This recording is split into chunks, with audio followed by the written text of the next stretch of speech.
Okay, ladies and gentlemen, here with the great shin boner that is Nick Larkey. How are you, mate? Good, Scully. Good, guys. Thanks for having us on. Thanks for coming in. Bit Now, flat about you being here, but that's all right, to be honest. You okay, buddy? As a West Coast fan, watching yesterday and then seeing you in person, just it's not great.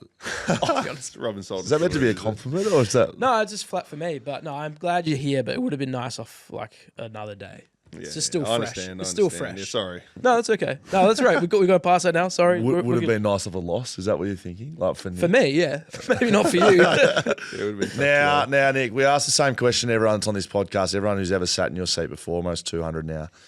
We want to know your greatest sporting achievement thanks to TABtouch, but before you just reel out, I'm all Australian, vice captain of North Melbourne, four-time leading goal kicker. Yep. I'll tell you what, he's even led the goal king in the VFL. Before you tell us how good you are at footy, we know you're good at footy.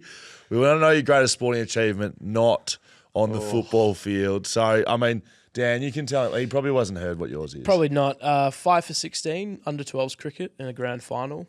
That's the great. I got the trophy's around somewhere. I'm surprised it's not sitting in front of us. I was a state 80-metre hurdle champion. I was also a state flags champion in under nines. Really? For Janjuk. Yep. So a few medals up on the wall. Actually, Mum's still got them up, my medals and trophies. Really? Shout out to Mum. Oh, man, that's a tough one. So what? I swam for state in swimming. Okay. So I suppose maybe I didn't win. Did you win? I was good at backstroke. I came like second when I was in early high school. I was going to ask what stroke? Backstroke. Backstroke, yeah. I feel like that's pretty rare. Yeah. I don't know what it is. The levers must have been the levers, long arms. I don't know what it was, but I played a lot of sport. Didn't have like much like team success, like even in footy until the National Carnival when we won that. But even growing up, we didn't have much. Didn't win many premierships. But yeah, if it was another sport, probably second in state swimming. That's pretty good. good. Mate, Backstroke. Mate, we never had a backstroker. No. We've had a few free strokers, I reckon. Breaststrokers, maybe. Yep. Free strokers. I'm sorry, freestylers. Hey, hang on, Nick. No, that's fair enough. Maybe that's a good pick up by you. Yeah. Backstrokers, breaststrokers, freestylers. Yep. Butterfly. I'll take it. Yeah, that's it. I'll take it. Mate, we want to know how footy started for you. We know you're sort of a long-range draft pick early in the day, but back before then, what's family life like for you growing up? You're Victorian? Yeah, I am Victorian. Yeah, no, I've been really lucky. Had a great childhood growing up. Grew up in just off Glenferrie Road, which is in Hawthorn, Vic. And yeah, I just played footy as a kid. I was kick. Loved it always just because you had to play with your mates. But I can't actually remember when I was that age thinking, like imagining myself actually could be an AFL player. I'm sure I had just like dreams of what an AFL player was. And I grew up barracking for the Hawks, so like lucky to like that whole journey of the success of that club over those years. But yeah, the more I played, I suppose I liked it early because you play with mates and stuff, and you idolise the guys watching it. But also, you like it because you're good at it as well. Like you like the stuff you're good at, and it was a way in, I guess, socially, and obviously it makes you feel good when you play good footy and you're part of a good team. So I played it for that reason, and then all the way through, I sort of played it for that reason, and I surprised myself sort of later on in TAC Cup and stuff when I started playing good footy in those sort of rep teams, and I was like,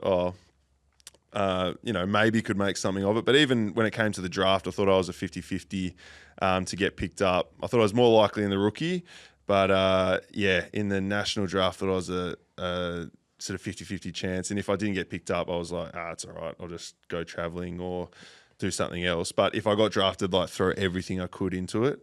I was lucky enough to get picked up. But pick 73 is deep. Yeah. Like that's the depths of the draft. And Jakey Waterman, I think it was pick after me, and Mitch Lewis after that. So like, there's the three last picks in the draft, I think, turned out, they have had solid careers so far. I'll tell you what, as a Hawthorn supporter, you've been in absolute prime time as a fan. Like 2008, you would have been like 8 or 9. How old were you then? Like 2008? 2008, yeah.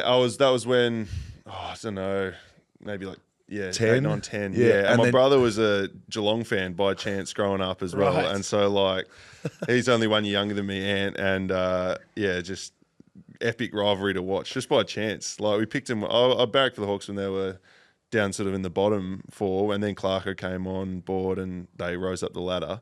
And same with Ant with the Cats, so it just happened to be that way. And then you've copped 13, 14, 15, 3-peaters, like a 16 or a 15, 16, 17, 8. Although that's prime time. It's prime growing up. Did you go to any of the prime games? age. Grannies? I went to a couple prelims, never went to grand final.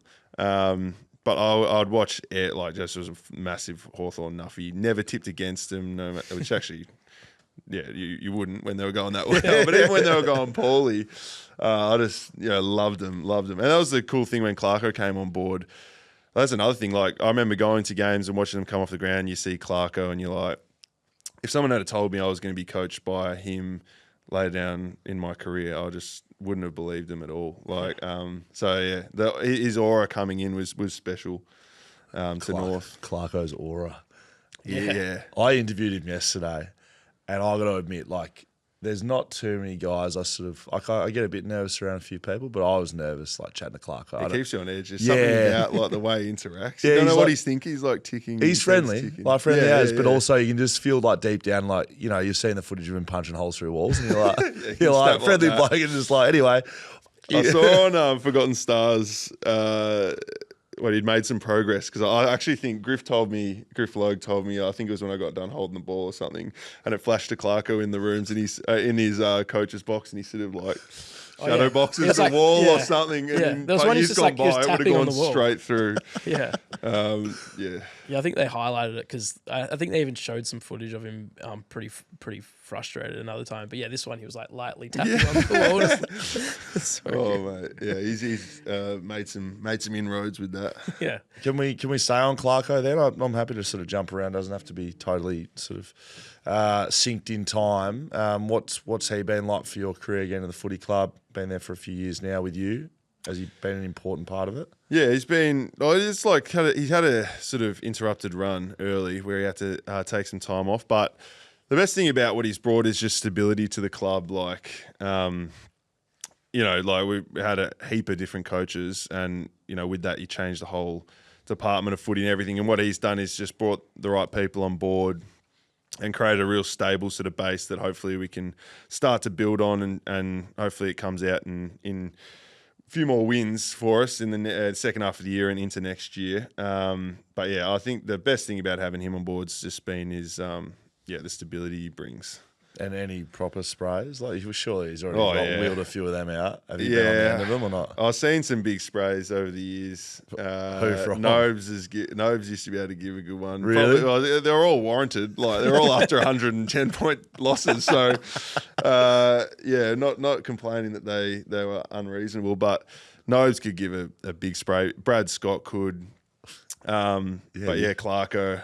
He's given a couple of real big ones over the years. Given how bloody good you are, mate. Like, I don't know why, but it just I don't know. You just strike me as someone who would have been on the end of a couple, maybe because there's no disrespect here, but like it feels like without knowing you at all, like you might be able to cop it a bit. Like some guys don't get them because the coach knows if I spray him, like he's gone. I lost him for the year. Would that be fair to say about you? I can cop him, but I feel like the forward line hasn't copped them as much over the years, just because it's easy to stay in the forward line when when you lose by a big margin that it didn't sort of come down there. It was hard to sort of impact delivery. the game and stuff. It's easy to say that when that's not always the case at all. But so the backline cop has been on the end of a lot of those sprays. Well, what are they meant to it's do? Not exactly. It's not exactly their fault either. I reckon. Whose fault is it? It's always It's a midfield. It's a midfield. It's a group effort. It's a team effort. Back before you get drafted, so you mentioned you got a brother. You got other siblings? Yeah, I got a brother, Ant, who's 1 younger, and sister Greta, who's 3 years younger. Great. So who, between you and Ant, competitive growing up? Yeah, super competitive. Always playing sport in the backyard. He had his growth spurt came a bit later, so I beat up on him like a lot really young. So you're the fed the ego younger, but then he sort of caught up, and he's actually a very good footballer himself, but he's had a lot of head knocks just playing He was going to play VFL for North actually one year, but got another head knock that year, and then he's been playing VAFA footy, but he's given it up now. And he's actually trying to get into the recruiting scene and list management stuff so he's been doing a bit of shadowing Brady Rawlings, Will Thurstfield, and Liam Pup Shields at the club at the moment, just to try and get into that space. He's good. He's got a good footy brain. Got good. Sees the game really well. Got good insights. But it was always great. Yeah, battling him in the backyard growing up was always either cricket, basketball, footy, competitive as. So junior footy, were you always tall then? Like you're saying, your brother caught up to you. Were you tall from a young age? I'd always been tall. So I always would play ruck really growing up and just try to tap it to myself and then run the whole field. I don't think the mids were very happy with me, particularly in school footy. Who's the tallest? All right, Nick, get in the right. Yeah, literally. But I was a beanpole. It took me a long time to put on any sort of size. So did you was that at the footy club once you got drafted? Yeah, I thought there was going to be more rigor around like your diet the specifics of what you have to hit and eat to increase weight, but it wasn't so much. It was more like education around nutrition, what it means to eat healthy and that sort of stuff, and then you sort of take it into your own. Obviously, lifting, I hadn't touched a weight until I got to North Melbourne, so that helps. But I thought it'd be, when I got drafted, I was like, geez, this is going to be full on. I thought I'd be eating chickens all day, but no, I wasn't really like that. So it took a bit of time to put on some size, and it was only, I reckon, about 4 years ago where I really felt at a good enough weight to be a key forward or number one key forward. It took a bit of time. What's some early memories then getting to the club? You pick 73, you're skinny, beanpole. Sounds similar to me, actually. Do you have some memories early days where you're like, probably not, I'm not quite up to this? My attitude, as I said, when I got drafted, it was always I'd throw everything I could into it if I got picked up. And I wasn't a great runner. I was undersized, and I was worried that I'd be out the very back of the pack in the time trials, and I'd just be way off. And early days, I was just really naive to what it was to actually that I could make it at the level. And so I just my attitude when I got drafted was just to try and prove yourself to your teammates just by being a good teammate, as good a teammate as you can through how hard you train, what you actually do on the field. I made it a thing always in my first years to be the last, try to be the last off the track. Because if you're not playing in the ones, and they don't know, you get these new guys come in that no one has seen you play before, and you just want to prove yourself that I actually am a good footballer, I belong to be here. And that for me was the way of doing it, was try to be last off the track always, whether it was just goal kicking for ages until everyone had gone off or whatever it was.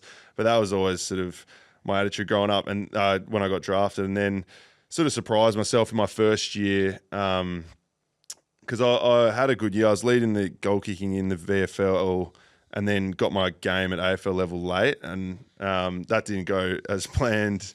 But I got another one. I got another one that year, but that surprised me as well. And then the next year, I had a full year in the twos where I just built my game.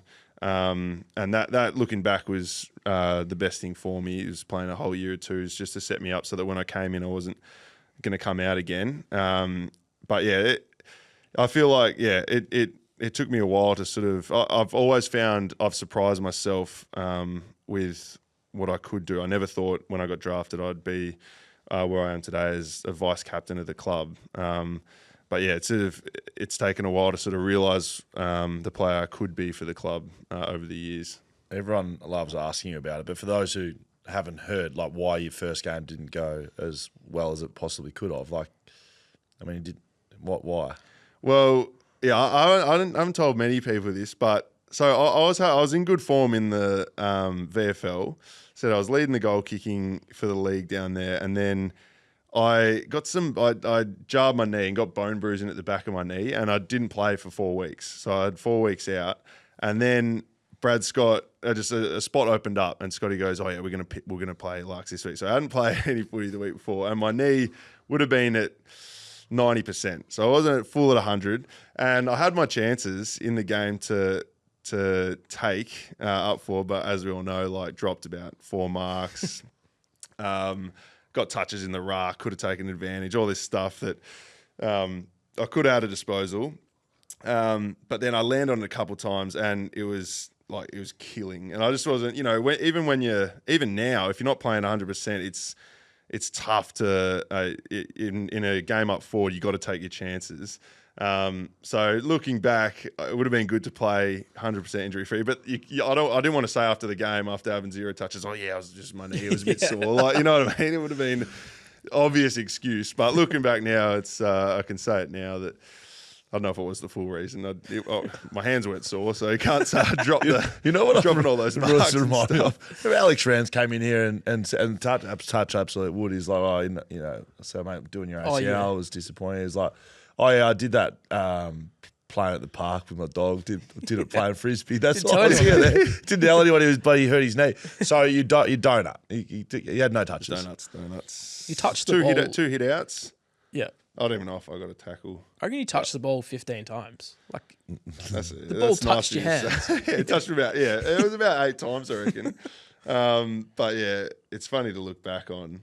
Because at the time, I was just devastated. I was stoked to get a game.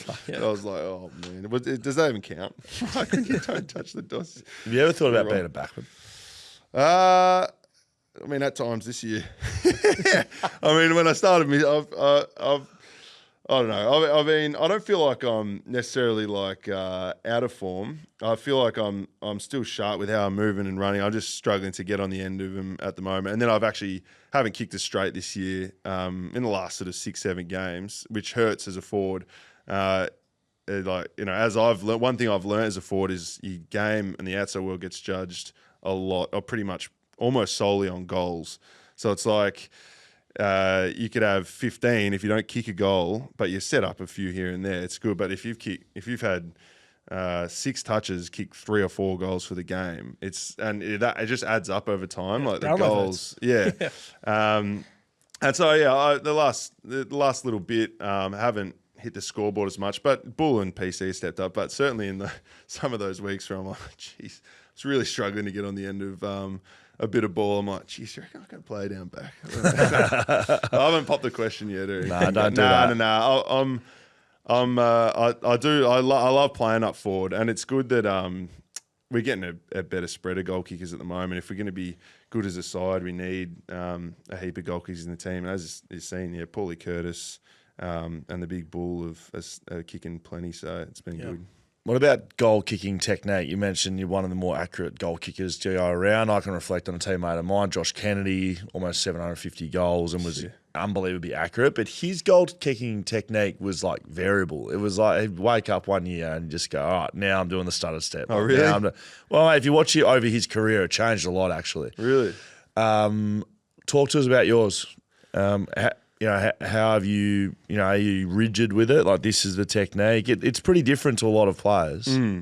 Yeah, I've always found like the less hard I kick it, the less margin for error it is to get it wrong. So like, all that matters really is your ball drop and the connection with your foot, obviously. But there's, I feel people often focus on how many times they spin it or how many steps in, which helps with that final motion, which I think matters, the connection with your foot and how the ball hits it. But as long as you got that right, and that's all I'm sort of focusing on when I go in, as long as you got that right, you can do anything else you want.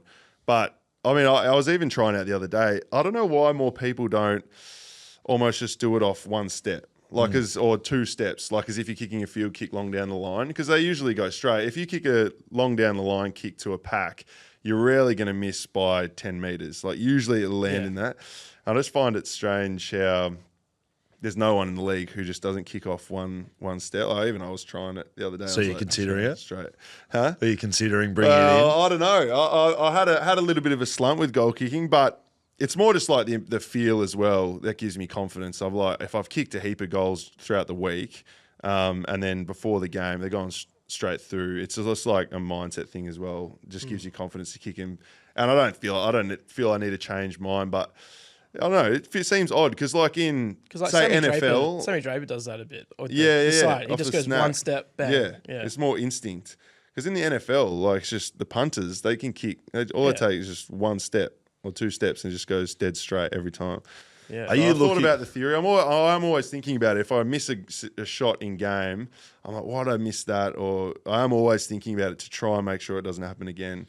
So I've tried a few different things. That's what I've been thinking recently. Well, this Saturday, One step. Optus against Fremantle. One step. We'll look out for it. Give us a one-stepper.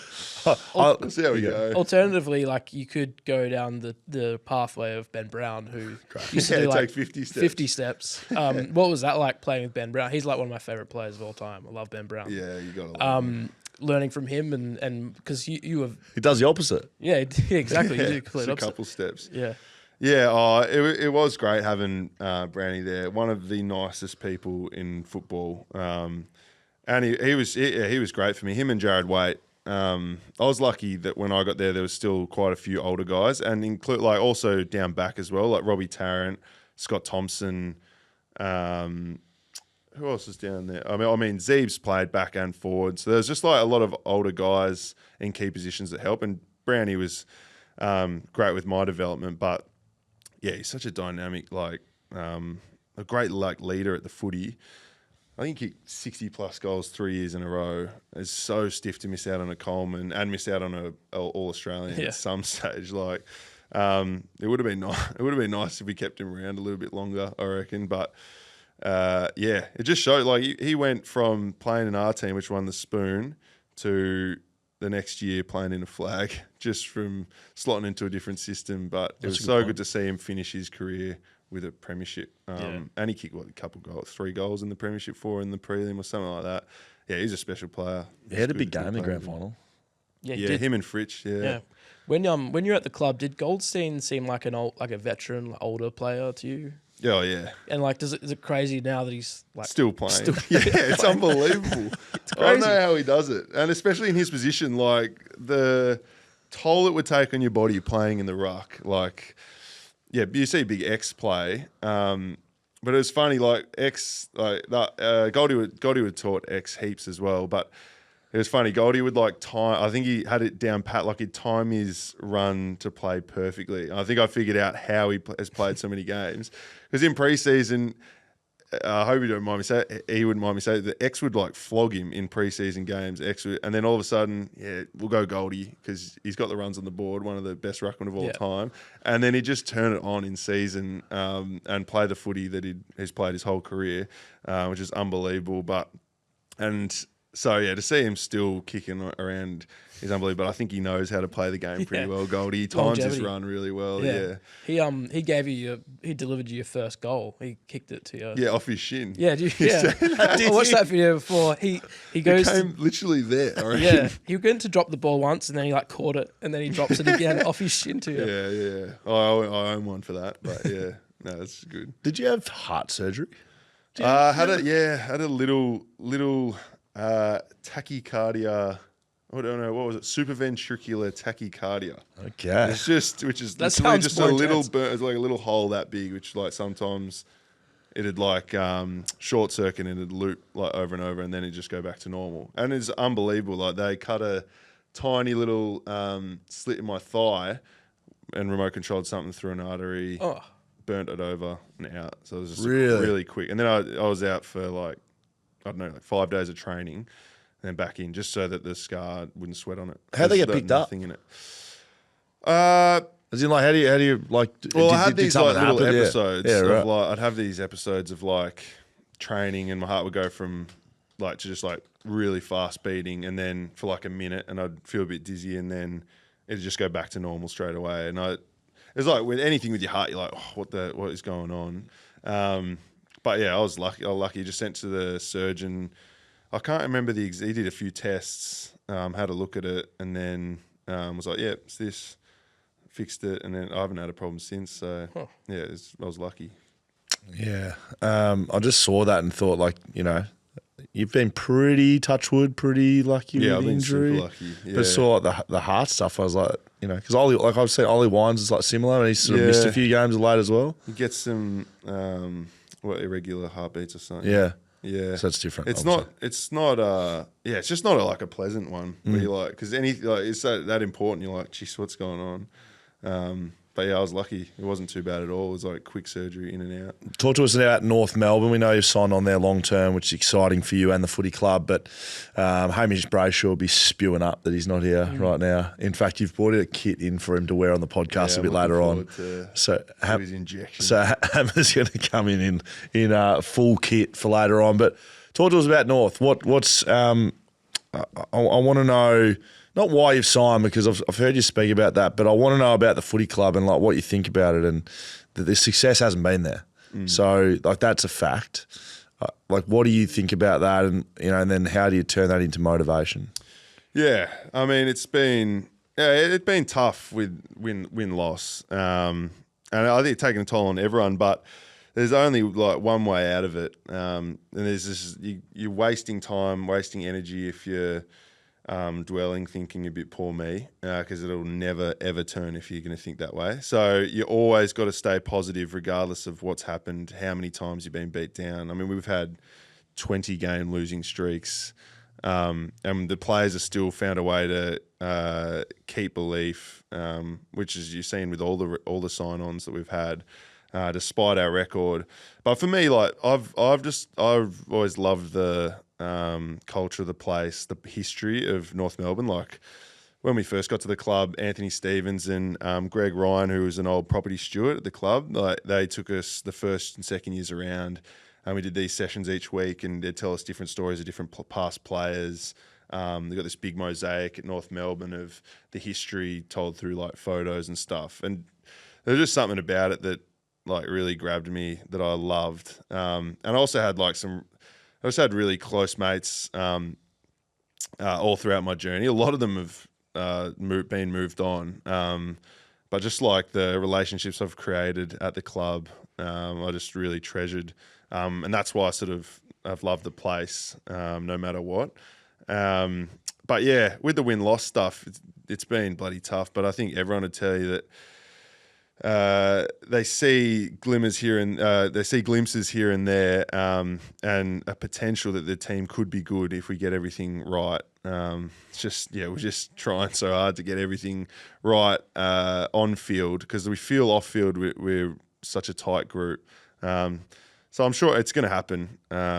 Just can't tell you exactly when, but yeah, we're working so hard to do it. And the reward, as I've said in the past, the feeling of tasting that success after the hardship or the tough years that we've been through would just be all the more worth it. It's interesting you mentioning off-field, because, again, reflecting on good teams I've played in and poor sides I've played in as well, received a wooden spoon along the journey. I reckon off-field is actually the biggest core piece. Like, you've got players that can play footy in your side, right? You've got a lot of good players. Yeah. And, it hasn't equated to exactly what you want there. But if you don't get the off-field stuff right, and when I talk about off-field, like, yeah, being close is good, but I don't know, I want to ask you, like, I think footy trips are very important. Like, can't miss them. I think fines masters are very important. Do you have a fines master? We do at the moment. It used to be Lukey Mack, but he's passed on the baton to...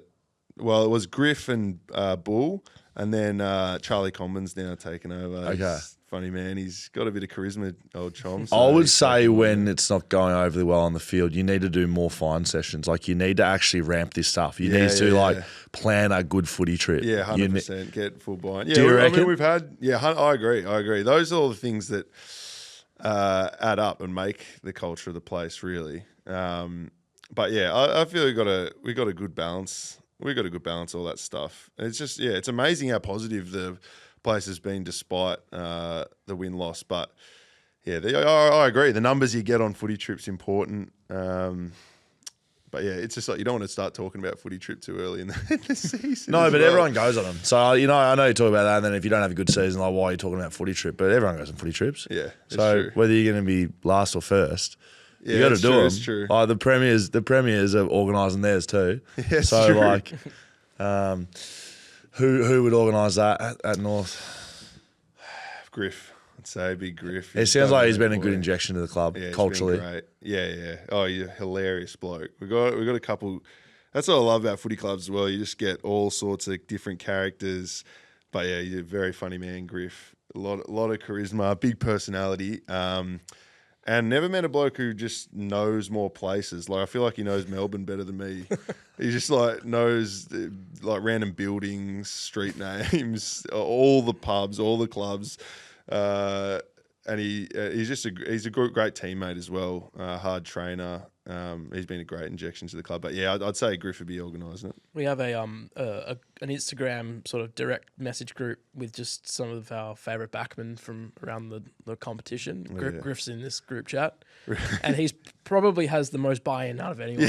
Yeah, see something funny. He's also another bloke who just knows everyone. Like every AFL player, somehow he's just like always gone up for a chat with them. Very well connected man. Yeah, he's a funny bloke. What's it like from a leadership point of view? Co-vice captain now.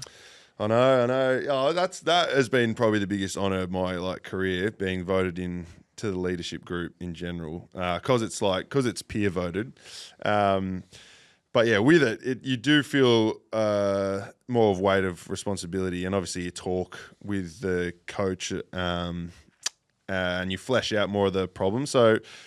Yeah, with it comes a bit of responsibility, but I like the intellectual side of the game, like trying to problem solve stuff, trying to work out why things aren't going well. I'm not afraid to sort of voice an opinion, try and get different things going, and sort of bounce off the coaches and teammates in different ways like that. So, no, I've enjoyed it well. We've got a good balance in there. It's a small leadership group, so it's a small leadership group, but we've got a bunch of other leaders which we all meet with, which is a big group of those sort of older players. So I feel like it's a very collective approach. What Jai's missed a little bit of footy. Have you had to skip at the club yet? Yeah, I've done it. I think I skipped 3 games, not 2 this year, 1 last year. Flipping the coin. Flip the coin. I've won 1. I've won 1. What's the strategy there? Heads. Yeah, heads. Why? I don't know why. I couldn't tell you. I don't want to change it up. When you start changing up, that's when you that's when it get in your head. Tails. Yeah, exactly. Do you get nervous about that? Did you have to speak to the boys before? Like, how did you perform?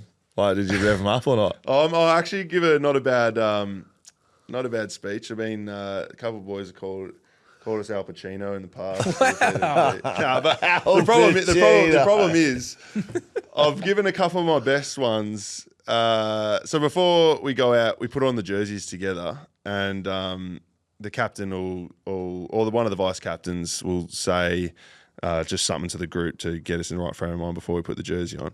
I've made a couple of longer ones there, but the problem is, even though the speeches have been good, got good feedback from them, we've lost by about 89 every time I've made one. So, I'll leave him to Jaiza, I reckon. So do you put your?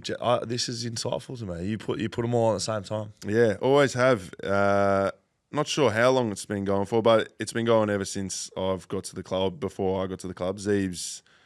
I don't think I played a game where Andrew Swallow was captain, but whenever I was in Zeebs do it, Zeebs would do it. We'd always do it at the start, and then Lukey Mack continued it on with Jai, and then we've just always done it. It's a nice touch just before you run out together. Everyone puts it on at the same time, feeling a togetherness. You get the player-driven message, then you go out. But the thing is, I find pre-game is there's so much time still before when you run out of the change room to when the first bounce is. So you can give a ripper speech and you get all the boys in the right frame of mind then, but then you still got 10, 15 to the first, or 10 minutes before the first bounce, and a lot can happen in that warm-up. You got to stay in the right frame of mind. Half of it's timing it at the right time as well. You've had some pretty big battles over the journey with backmen. Who's on the lip? Who's on the lip out there at the moment? Is anyone good on the lip for backs? And do people try to talk to you? I remember playing 1 or 2 where you were in the back line. I don't reckon I've ever seen a back line with Olivia bloke, or just a louder bloke than Scotty. I wasn't actually asking for that reason, but I did if I was playing, I knew I would go verbally at you. Yeah, no, there's not many at all. Oh, there's one that I remember even when we played the Tigers this year, Nick Vlosten came up to us, I think after every goal that Richmond kicked, regardless of if I got near it or not, he's like, "That one's on you, mate." I was like, what? Yes. It was like come from a forward 50 stoppage. I'm like 100 metres from the ball, and there's like tap down. Or Ralph Smith's one from like he bended it in from the side. He's running back. That one's on you, Larkey. He's like running back. I was like, Yes, what? that is brilliant. Stuff like that. So there's nothing. That's not crossing the line in any way. It's just making you bend no. like. It's just like, wait, what? What, was that my What are fault? you talking about? Yeah, but I'm trying to think. It's actually pretty quiet. A lot of it's pretty quiet Too these quiet. days. I remember early days in my second game. I reckon it was second game. We played the Pies, and Lyndon Dunn was down there playing on Benny Brown, like huge unit, and I was still like a little frail, skinny, like beanpole kid. Frail. And I remember there was a bit of like jumper shoving, push and shove down there for some sort of reason, and he was getting stuck into Brownie or someone, and I was just like, well, I got to go and try, and I just went, just like, yeah, like give him a shove here and there, and I remember Lyndon just going, who the fuck are you? Never seen you. Who the fuck is this guy? Like, and I was just like, I mean, yeah, Nick Larkey. Like, I was just like, felt that inferior.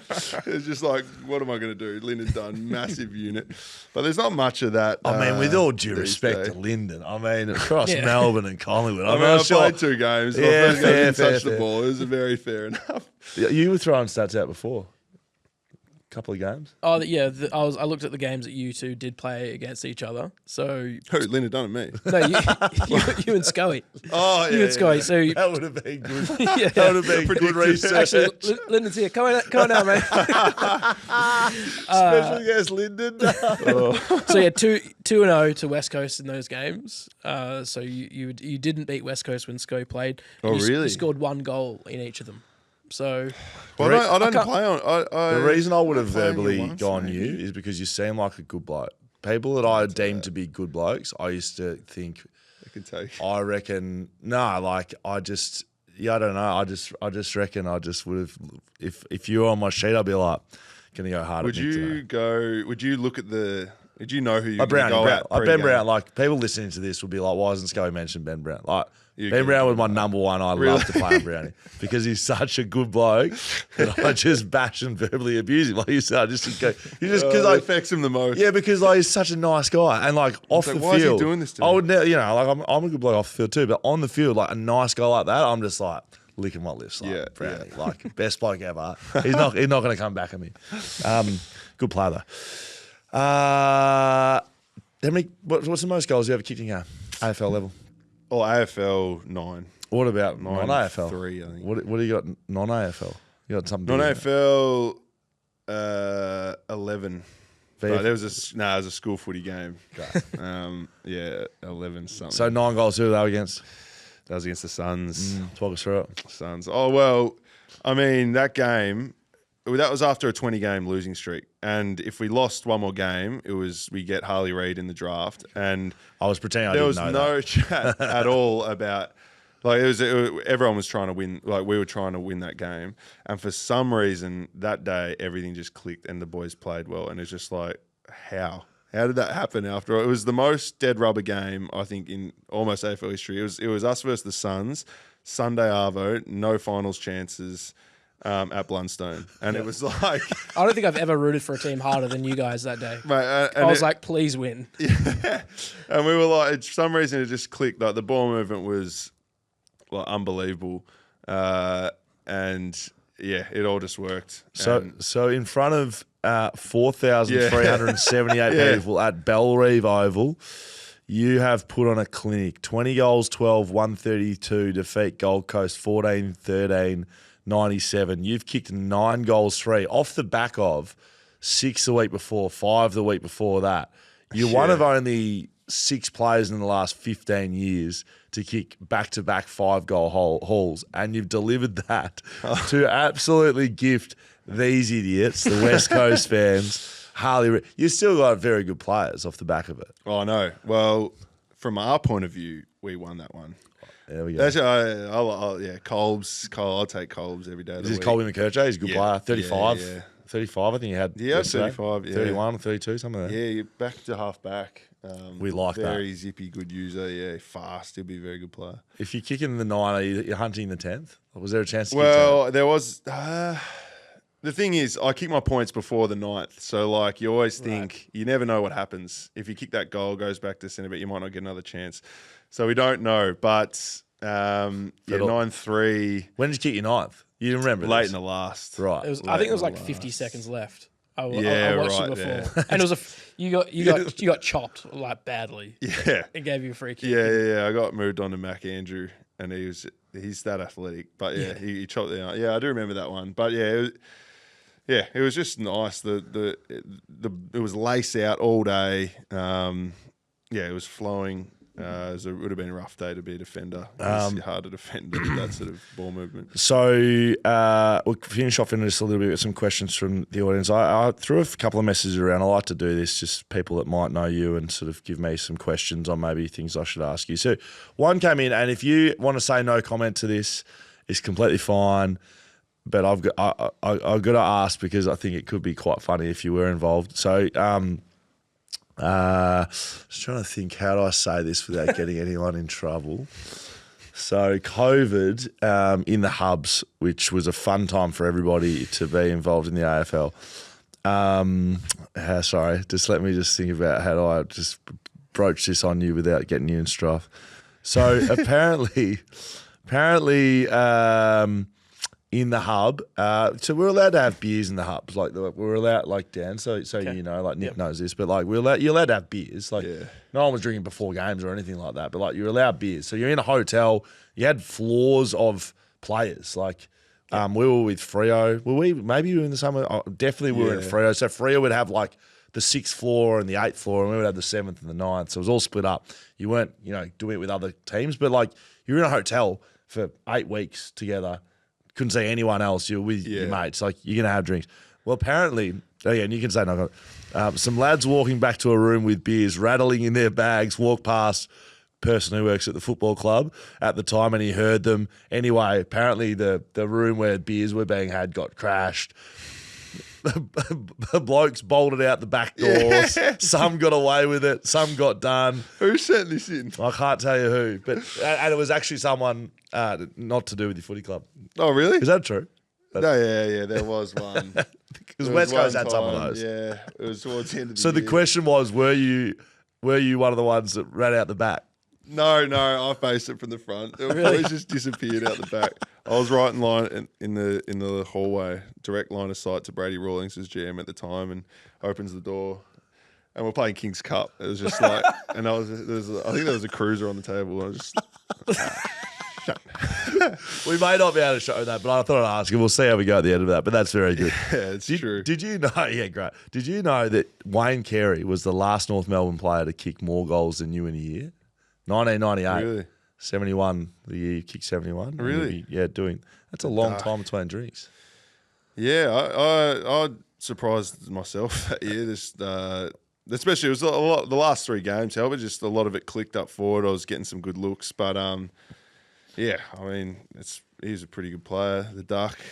Do you have your All Australian jacket? Yeah, they give it to you. Yeah, some boys don't. Some boys don't get it. It took about 8 months, I reckon, to get it. They take their time in there. We had to track down Brad Shepherd's from 5 years ago. Mate, that's probably enough from Dan and I. You've been brilliant. Time to finish off with some questions from our audience. Social media time. Happy to do that? Yes. Good. Yeah. Harry Sheasel lover. What's the best game you've ever played in at North Melbourne? Oh, gee, good question. I reckon when Madge Door came back, we were in the hub, and Madge had his return game from when he after his incident when he was battling with his mental health, and he came back and we played Adelaide, and it wasn't we hadn't won a game for a long time, and played Adelaide. It was bottom 2 teams. Whoever won misses out on the spoon or doesn't get the spoon. And yeah, Madge kicked I think a couple goals in it, and it was just like. Just one of the most special games I've been a part of, to see him come back from what he'd been through. I think I was first to get to him in one of the goals. It was just like pure happiness. Really special moment for him and for the club, and a good win that broke a big drought. Happiness, so like I remember saying that, and just like the happiest man alive. Yeah, Like, so I know. It was unbelievable. Like, because I was really close to Madge at the club, and still keep in contact. And he's just like one of the most loved. He was one of the most loved teammates. Just hilarious guy. But yeah, it's just so special from what he went through to come back and just play again, let alone play well and play in that win. Yeah, I reckon that's the highlight of my career. Ashley Wallace. What's the hardest thing about having to endure hardship during sport? Oh, probably backing yourself in.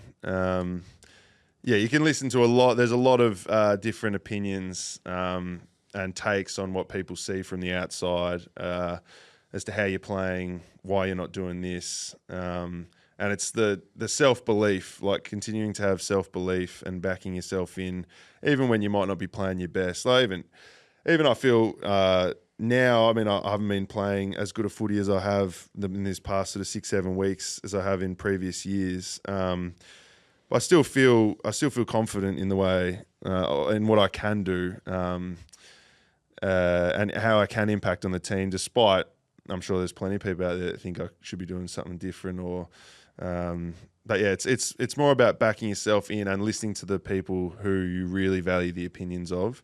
So your coaches, mentors, people who really do know what they're talking about with the game, and people who've experienced the same thing. Like, I'm sure that you'd be hard pressed to find a footballer who hasn't gone through that sort of thing where they've played a couple of poorer games than what they'd usually play, and their confidence sort of wavers a little bit. But yeah, that's the toughest part.